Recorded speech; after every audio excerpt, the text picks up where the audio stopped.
लेकिन सरकार जाने के बाद से जो चुनौतियां आने वाली हैं, मतलब जो जांचें बैठेंगी, अच्छा। तो जो भ्रष्टाचार जो निकलेंगे, उसके बाद से बड़े लोग आप इंटरव्यू करने के लिए जेल में भी नहीं जा सकते ना, जेल में लेके नहीं जा सकते हैं, लेकिन बहुत सारे लोग और वो इंटरव्यू देते भी कहाँ हैं? हाँ देंगे ना जेल, वहाँ पे आत्मकथा लिखेंगे। अच्छा। वहाँ पे आत्मकथा लिख करके भेजेंगे। बीजेपी के लोग तो आत्मकथा वो बताते हैं कि वो माफी वीर कोई थे, तो उन्होंने वो रच दिया, वो काला पानी में वहाँ पे इतिहास लिख दिया।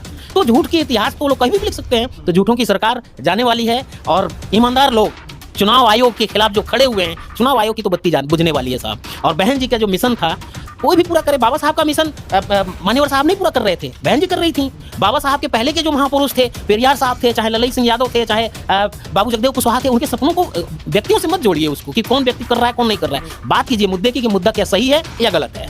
सही मुद्दा तो यही है कि चुनाव आयोग आज की डेट में भारत के इतिहास में सबसे भ्रष्ट चुनाव आयोग। आपको काम हल कर रहे हैं ना वो तो? हमारा काम हल नहीं कर रहे हैं। आए थे हरिभजन को ओटन लगे कपास और लालच में दोनों गए माया मिली न राम। उन्होंने तो जो आग लगी हुई थी बीजेपी के ऊपर और चुनाव आयोग में वो लेके गए थे बुझाने, लेकिन बाल्टी में पानी की जगह पेट्रोल ले गए और उन्होंने पूरी लंका डुबो दी। और हमारी जो लड़ाई थी उसको उन्होंने प्रूफ कर दिया। हम तो थैंक यू बोल रहे हैं उनको कि इसी तरह से और भी करिए, जिससे कम से कम ये तो लोगों को पता चले कि शक्तिमान कौन है और गंगाधर कौन है।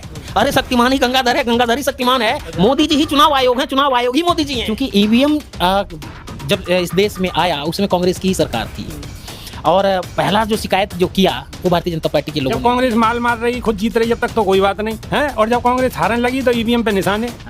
असल में क्या है कि लोगों को ना बुखार होता है तो लोग पैरासिटामोल देते हैं, बुखार उतर जाता है, फिर पैरासिटामोल, फिर बुखार उतरा, फिर पैरासिटामोल।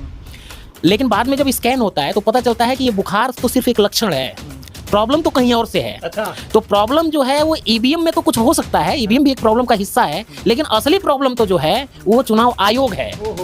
तो अब जो स्कैन होते होते ईवीएम को देखते देखते पता चला कि ये तो ईवीएम में वोट जाने से सिटी स्कैन आपने आप करवाया हो या को मतलब? धीरे धीरे होता है, वो हर चीज का एक प्रोसेस होता ही है कि बार बार हम ये देख रहे थे कि वोट पड़ रहे हैं कुछ और, 5 दिन 7 दिन 10 दिन बाद असली डेटा देता है चुनाव आयोग।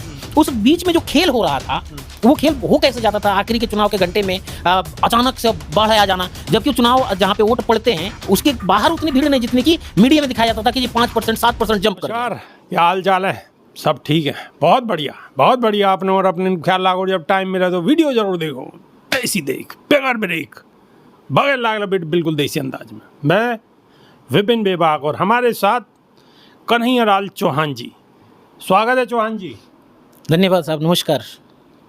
चौहान साहब, राहुल गांधी जो लड़ाई को लड़ रहे हैं, बहन जी बसपा सुप्रीमो मायावती, लड़ाई कम से कम 15 साल पहले से लड़ रही हैं और बार बार कह रही है ईवीएम सागरी कृपा ईवीएम ते ही बरस रही है, ईवीएम पे बैन लगना चाहिए, ईवीएम ते वोटिंग नहीं होनी चाहिए, पहले की तरह ही वोटिंग होनी चाहिए। लेकिन ना तो कांग्रेस सुन रही, ना राहुल गांधी सुन रहे, सब कान पे है के लिगाड़ दे कोई ना। ठीक है, बहन जी कह रही, कह दो, कोई बात, कोई फ़र्क नहीं पड़ रहा। लेकिन अब आए ना फिर वही बात पे, आप कैसे लड़ाई लड़ रहे हो, अब चुनाव आयोग पर कितने निशाने लगा रहे हो, साध रहे हो, लेकिन पहले नहीं साध रहे आप भी और आपके नेता भी। क्या कहोगे? देखिए, आपका देखने का नज़रिया है, जितने भी लोग विपक्ष में हैं आज की डेट में, एनडीए के अलावा जब तक यूपीए था, साथ में बहन जी का भी बहुत सहयोग रहा, शुरुआत से ही है। क्योंकि जितने भी लोग संविधान की बात कर रहे होंगे वो पर्दे के पीछे हों या पर्दे के सामने हों, वो सभी लोग बहन जी की विचारधारा से सहमत होकर के ही, अपनी अपनी थोड़ी सी राजनीतिक मजबूरियां भी रहती हैं, तो आप उन मजबूरियों को जानते हुए, आप तो पत्रकार लोग हैं, सब जानते हैं कि कितनी बातें पर्दे के बाहर और कितनी बातें साहब हम तो जाने, लेकिन हमारे दर्शक तो जानना चाहे साहब, दर्शकों को जरूरी है, हमारी जानने छोड़ो, हमारे जानने कौन पूछ रहे हो? हाँ, आपके दर्शक भी, चूंकि आपके दर्शक आपकी तरह से ही समझदार दर्शक हैं, सब समझते हैं, वो भी सभी चीज़ों को जानते हैं, पढ़ी लिखी ऑडियंस है आपकी। बात ये है कि बहन जी जिस समय से कह रही हैं कि ईवीएम से चुनाव नहीं होना चाहिए, ईवीएम से, चूँकि ईवीएम जब इस देश में आया उस समय कांग्रेस की ही सरकार थी और पहला जो शिकायत जो किया वो भारतीय जनता पार्टी के लोगों ने। जब कांग्रेस माल मार रही, खुद जीत रही, जब तक तो कोई बात नहीं है, और जब कांग्रेस हारने लगी तो ईवीएम पे निशाने। हाँ, असल में क्या है कि लोगों को ना बुखार होता है तो लोग पैरासिटामोल देते हैं, बुखार उतर जाता है, फिर पैरासिटामोल, फिर बुखार उतरा, फिर पैरासिटामोल। लेकिन बाद में जब स्कैन होता है तो पता चलता है कि ये बुखार तो सिर्फ एक लक्षण है, प्रॉब्लम तो कहीं और से है। अच्छा। तो प्रॉब्लम जो है वो ईवीएम में तो कुछ हो सकता है, ईवीएम भी एक प्रॉब्लम का हिस्सा है, लेकिन असली प्रॉब्लम तो जो है वो चुनाव आयोग है। ओहो। तो अब जो स्कैन होते होते ईवीएम को देखते देखते पता चला कि ये तो ईवीएम में वोट जाने से सिटी स्कैन आपने अब करवाया हो या को मतलब धीरे धीरे होता है, वो हर चीज़ का एक प्रोसेस होता ही है कि बार बार हम ये देख रहे थे कि वोट पढ़ रहे हैं कुछ और, 5 दिन 7 दिन 10 दिन बाद असली डेटा देता है चुनाव आयोग। उस बीच में जो खेल हो रहा था वो खेल हो कैसे जाता था, आखिरी के चुनाव के घंटे में अचानक से बाढ़ आ जाना, जबकि वो चुनाव जहाँ पे वोट पड़ते हैं उसके बाहर उतनी भीड़ नहीं जितनी कि मीडिया में दिखाया जाता था कि ये 5% 7% जंप कर गया। तो चुनाव आयोग, मोदी जी का पूरा सिस्टम और गोदी मीडिया, ये 3 लोगों ने मिल करके ये पूरा चीज़ें किए हुए थे। हाँ, बहन जी जब वो चुनाव आयोग पे सवाल उठे, ईवीएम पे उठाती थी, उस समय बहन जी को भी लगता था कि चुनाव आयोग कम से कम इतना तो भ्रष्ट नहीं हो सकता जितना भ्रष्टता अब दिखाई पड़ रही है, जितनी निर्लज्जता आज दिखाई पड़ती है, जितना मतलब ओछापन। कल चुनाव आयोग तो आते हैं प्रेस कॉन्फ्रेंस करने, मतलब इतिहास रच दिया उन्होंने। संडे को तो अपनी फैमिली के साथ रहते होंगे भाई, सब लोग संडे पे सरकारी अधिकारी तो घर रहते हैं, लेकिन संडे को ऐसी क्या परिस्थिति बदल गई भाई। परिस्थिति यूं बदल गई कि बिहार में जो इंडिया गठबंधन के साथियों ने जो वहाँ पर सासाराम से जो वोट बचाओ अभियान का जो रैली जो निकाली है, जो पदयात्रा निकाली है, हिला पड़ा है कौन? चुनाव आयोग नहीं। समस्या चुनाव आयोग को ज़्यादा नहीं है, समस्या तो बीजेपी के लोगों को है। सरकार जाने का भी नहीं, सरकार तो जाएगी वो भी जानते हैं, लेकिन सरकार जाने के बाद से जो चुनौतियां आने वाली हैं, मतलब जो जांचें बैठेंगी, अच्छा। तो जो भ्रष्टाचार जो निकलेंगे, उसके बाद से बड़े लोग आप इंटरव्यू करने के लिए जेल में भी नहीं जा सकते ना, जेल में लेके नहीं जा सकते हैं, लेकिन बहुत सारे लोग पर वो इंटरव्यू देते भी कहाँ हैं? हाँ देंगे ना जेल से, वहाँ पे आत्मकथा लिखेंगे। अच्छा। वहाँ पे आत्मकथा लिख करके भेजेंगे। बीजेपी के लोग तो आत्मकथा वो बताते हैं कि वो माफी वीर कोई थे तो उन्होंने वो रच दिया, वो काला पानी में वहाँ पे इतिहास लिख दिया। तो झूठ के इतिहास तो लोग कहीं भी लिख सकते हैं। तो झूठों की सरकार जाने वाली है और ईमानदार लोग चुनाव आयोग के खिलाफ जो खड़े हुए हैं, चुनाव आयोग की तो बत्ती बुझने वाली है साहब। और बहन जी का जो मिशन था कोई भी पूरा करे, बाबा साहब का मिशन मान्यवर साहब नहीं पूरा कर रहे थे, बहन जी कर रही थी। बाबा साहब के पहले के जो महापुरुष थे, पेरियार साहब थे, चाहे ललई सिंह यादव थे, चाहे बाबू जगदेव कुशवाहा थे, उनके सपनों को व्यक्तियों से मत जोड़िए उसको कि कौन व्यक्ति कर रहा है कौन नहीं कर रहा है। बात कीजिए मुद्दे की कि मुद्दा क्या सही है या गलत है। सही मुद्दा तो यही है कि चुनाव आयोग आज की डेट में भारत के इतिहास में सबसे भ्रष्ट चुनाव आयोग है। मतलब आप जो कह रहे हो वो सही, बाकी सब कुछ गलत? हम नहीं कह, चुनाव आयोग गलत? हम कहाँ कह रहे हैं?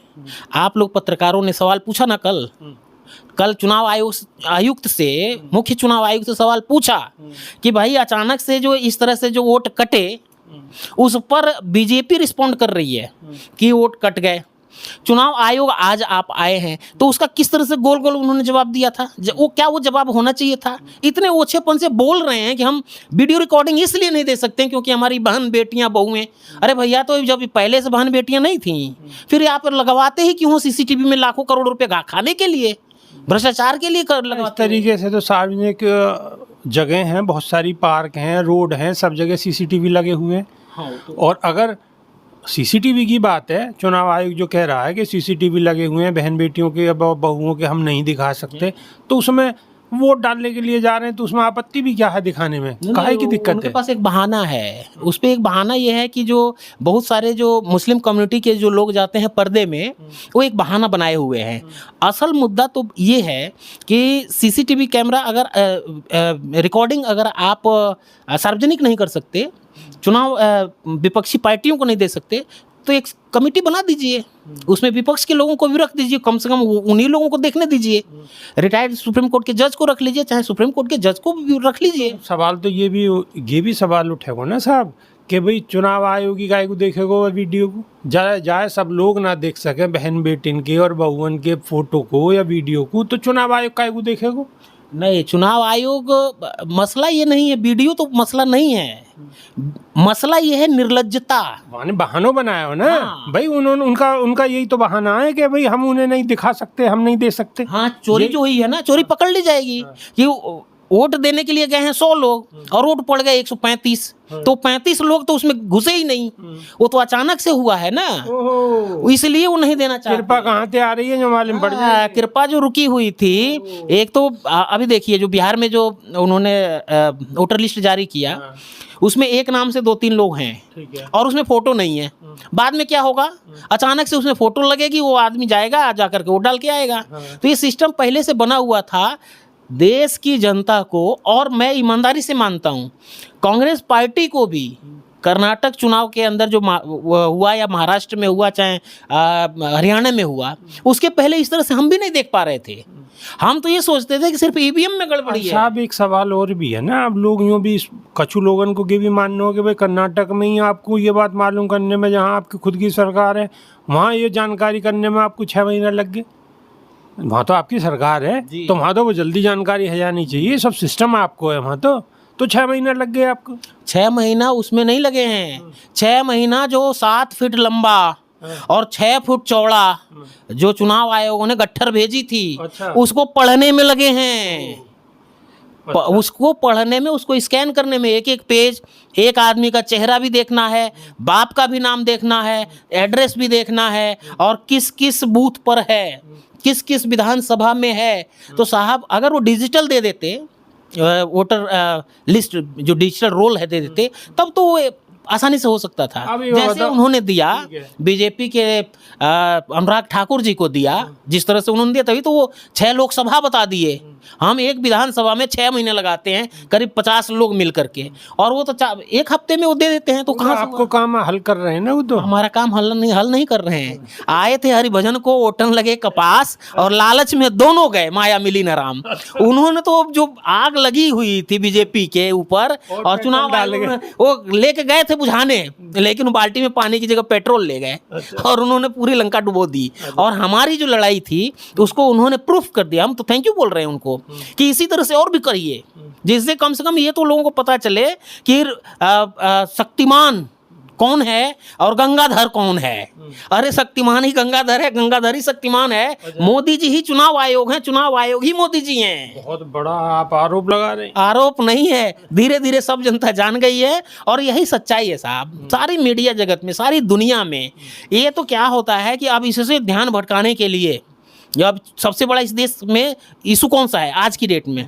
सबसे बड़ा इशू तो यही है ना, चुनाव आयोग, बिहार का चुनाव, आज हॉट टॉपिक यही है।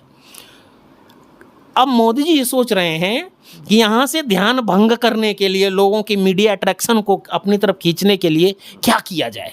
सोच करके देखिए कितना सातिराना तरीके से, जिस समय राहुल गांधी सासाराम में बोलना शुरू करते हैं, उसके 1 मिनट बाद मोदी जी का शुरुआत होता है। वो 1 मिनट पहले भी कर सकते थे ना, 1 मिनट बाद इसलिए क्योंकि नेशनल मीडिया पे, क्योंकि मोदी जी का चेहरा आना चाहिए। और नेशनल मीडिया कौन सी है आप जानते हैं ना, पैसा पे चलने वाली, बता दो, गोदी मीडिया। नाम रखेंगे तो हम लोग इतना बड़ा चिट्ठी भेजता है सब। और हम लोग अभी छोटे लोग हैं, हम लोग इतना बड़ी चिट्ठी का जवाब नहीं देंगे। हम लोग वोट से जवाब देंगे, हम लोग वोट की चोट से जवाब देंगे। और पूरे बिहार में आपने अभी एक बात और कही, गंगाधर वाली बात, वो एक बार दोबारा दर्शकों को एक बार और बताओ, क्या बोला? असल में हम जो लोग छोटे थे तो शक्तिमान आता था, और वो एक गंगाधर आता था मोटे चश्मे वाला, और शक्तिमान जब आता था तो एकदम फुल फॉर्म में आता था। तो जब फुल फॉर्म में अगर मोदी जी दिखें तो समझ लीजिए शक्तिमान है, और जब चुनाव आयोग बोले तो समझ लीजिए गंगाधर है। अच्छा, अब गंगाधर ही शक्तिमान है, शक्तिमान ही गंगाधर है। तो दर्शकों, शक्तिमान ही गंगाधर है और गंगाधर ही शक्तिमान है। चौहान साहब कह रहे हैं। आपको बात कैसी लगी? अगर सही लगी है और कुछ सच्चाई है तो वीडियो को ठोकते रहो, ठोकते रहो, ठोकते रहो, दूसरे के फोन तक पहुंचा दो। नई वीडियो में फिर रूबरू होंगे, जब तक नहीं आता ऐसी देख बिगड़ ब्रेक पकड़ लाग लपेट, बिल्कुल देसी अंदाज। बहुत बहुत धन्यवाद। धन्यवाद, नमस्कार। जय भीम, जय संविधान।